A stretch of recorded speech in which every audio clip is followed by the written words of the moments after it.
పాదం మీద పుట్టుమచ్చనై చెల్లెమ్మా తోడబుట్టిన రుణం తీర్చుకుంటనే చెల్లెమ్మా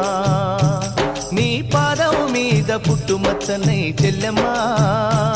తోబుట్టు రుణం తీర్చుకుంటనే చెల్లెమ్మా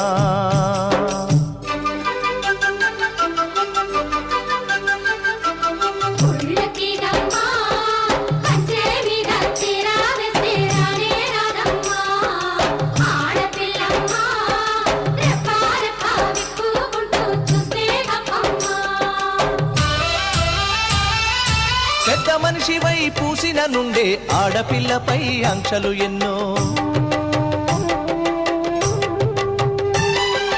చూసేదానిని చూడొద్దంటారు నవ్వే చోట నవ్వొద్దంటారు పెద్ద మనిషివై పూసిన